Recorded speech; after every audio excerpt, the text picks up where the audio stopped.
Bismillahirrahmanirrahim. Assalamualaikum warahmatullahi wabarakatuh. Saya A188069 Muhammad Haikal Azhim bin Hamidun pada hari ini akan menyampaikan sebuah perkongsian mengenai bahaya melazimi makanan manis. Makanan manis memang lazat dan menggembirakan, tetapi adakah anda rasa ianya akan senantiasa menjamin rasa gembira ataupun duka dan kecewa yang akan terzahir pada akhirnya?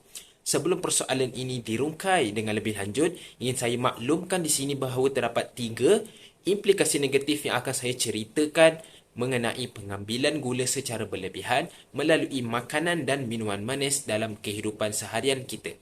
Tanpa membuang masa, mari kita selami bahana yang bakal menimpa kepada golongan pencinta gula ini. Yang pertama ialah obesiti. Malaysia sudah terkenal sebagai negara tertinggi kadar obesiti di peringkat benua Asia. Pengambilan gula secara berlebihan dilihat sebagai salah satu jalan menuju kepada berlakunya obesiti. Yang menjadi tanda tanya, bagaimanakah ia berlaku sebenarnya? Menurut Green Art, minuman manis seperti jus dan soda mengandungi kandungan gula fruktosa yang tinggi, dan fruktosa ini membuatkan badan kita kurang menggunakan leptin. Apakah pula itu leptin? Leptin merupakan hormon yang membuatkan diri kita merasa kenyang. Jadi, apabila ianya kurang, diri kita akan sentiasa berasa lapar dan sentiasa ingin makan. Oleh sebab itulah obesiti boleh berlaku melalui pengambilan gula secara berlebihan. Telah kita kenal pasti bahawa obesiti boleh berlaku melalui pengambilan gula berlebihan.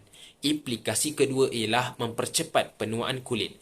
Penuaan kulit merupakan suatu proses semula jadi. Kedutan akan muncul di wajah apabila usia semakin bertambah. Akan tetapi, memilih makanan yang kurang sihat akan mempercepatkan proses penuaan tersebut. Pengambilan diet tinggi karbo dan gula akan membuatkan kulit di wajah kita berusia lebih awal. Hal ini kerana tindak balas antara gula dan protein dalam badan akan menghasilkan suatu sebatian yang dinamakan sebagai Advanced Glycation End Products (AGES).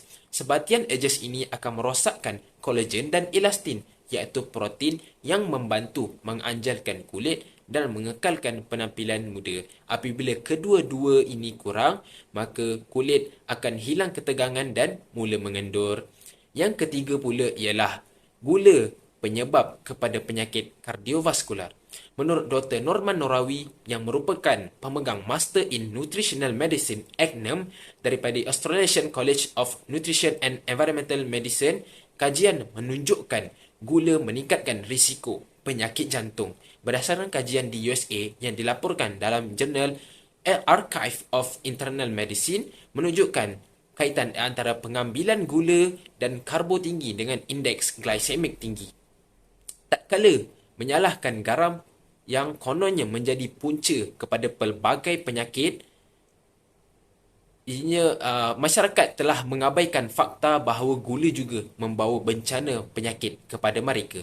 Seseorang yang tidak menguruskan kawalan gula dengan baik, paras gula dalam darah akan menjadi tinggi, di mana ianya boleh mengakibatkan plak terkumpul yang akan menyekat dan merosakkan salur darah jantung.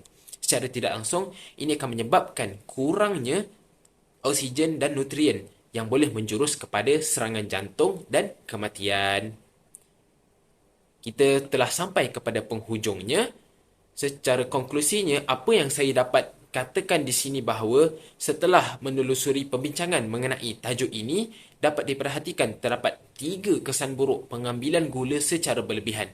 Yang pertama ialah berlakunya obesiti, yang kedua adalah mempercepatkan proses penuaan kulit, yang ketiga adalah gula penyebab kepada penyakit kardiovaskular. Jadilah manusia yang bijak, jauhilah dan hindarilah kebiasaan yang kita sedar akan membawa kepada kebinasaan kepada tubuh badan. Hargailah tubuh badan kita kerana ianya merupakan pemberian daripada Tuhan. Ambillah makanan yang sihat dan jauhilah segala makanan yang mengandungi gula tambahan yang tinggi. Sekian, wassalamualaikum warahmatullahi taala wabarakatuh. Terima kasih.